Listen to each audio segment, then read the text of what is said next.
ये वही लोग हैं जिनके पूर्वज पिछड़ों को, दलितों को, वंचितों को बुद्धू कहा करते थे। जो दूसरों को बुद्धू कहा करते थे, आज उन्हीं के घर में बुद्धुओं की भरमार है। ये वही लोग हैं जिन्हें लगता था कि कैसे उनके सामने कोई दलित व्यक्ति कोट पैंट पहनकर खड़ा हो सकता है और संविधान लिख सकता है। कि स्वर्गीय राजीव गांधी जी ने कहा था, आरक्षण के नाम पर बुद्धुओं को बढ़ावा नहीं देंगे। इसका विस्तार कर विभिन्न क्षेत्रों में बुद्धुओं को बढ़ाने से पूरे देश को नुकसान होगा। आई अनकोट।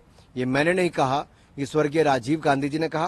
पूर्व प्रधानमंत्री के अति बुद्धिमान पुत्र इस देश को बताएंगे कि क्या उनके पिता की नजरों में पिछड़ा वर्ग बुद्धू था।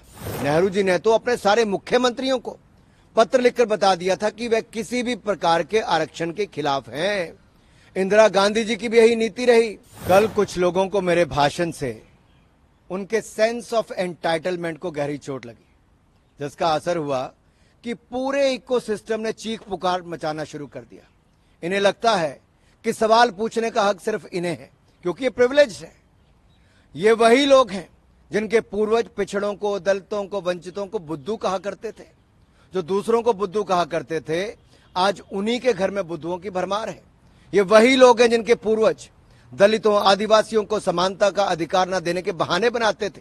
ये वही लोग हैं जिन्हें लगता था कि कैसे उनके सामने कोई दलित व्यक्ति कोट पैंट पहनकर खड़ा हो सकता है और संविधान लिख सकता है।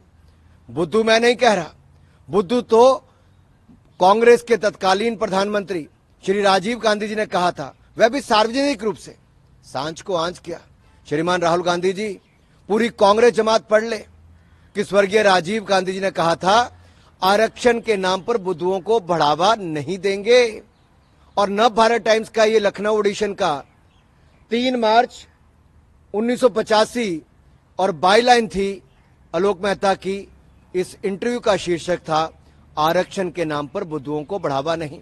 और मैं कुछ लाइनें आपके लिए पढ़ देता हूं, जो प्रारंभिक इसका पैराग्राफ है। प्रधानमंत्री श्री राजीव गांधी की मान्यता है कि संविधान बनाते समय पिछड़ा वर्ग के लिए आरक्षण की जो व्यवस्था की गई, पिछले वर्षों के दौरान उसका बहुत राजनीतिकरण हो गया। इसलिए अब समय आ गया है कि इनके सारे प्रावधानों पर नए सिरे से विचार किया जाए। वास्तव में दबे और पिछड़े लोगों को इस सुविधा और सहायता दी जाए, लेकिन इसका विस्तार कर विभिन्न क्षेत्रों में बुद्धुओं को बढ़ाने से पूरे देश को नुकसान होगा। आई अनकोट। ये मैंने नहीं कहा, ये स्वर्गीय राजीव गांधी जी ने कहा। मैं तो कहता हूं, बात निकली है तो दूर तक जाएगी। पूर्व प्रधानमंत्री के अति बुद्धिमान पुत्र इस देश को बताएंगे कि क्या उनके पिता की नजरों में पिछड़ा वर्ग बुद्धू था। क्या कांग्रेस राजीव गांधी जी द्वारा दिए गए एक अति घृणित जातिवादी बयान की सार्वजनिक निंदा करेगी? क्या उस बयान के खिलाफ कोई रेजोल्यूशन पास किया जाएगा? जो लोग आज तक लेगेसी की मलाई खाते आ रहे हैं, आज उनके मुंह में सवाल की खटाई पड़ गई तो झूठ बोलकर जगहसाई करवा रहे हैं। 1947 से लेकर कांग्रेस अपने वैचारिक दरबारियों के साथ मिलकर दलितों और वंचित समाज को समाज की मुख्यधारा से बाहर करने की तमाम तरह के हथकंडे अपनाती रही।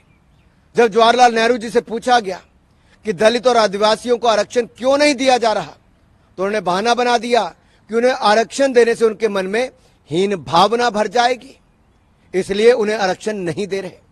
नेहरू जी ने तो अपने सारे मुख्यमंत्रियों को पत्र लिखकर बता दिया था कि वे किसी भी प्रकार के आरक्षण के खिलाफ हैं।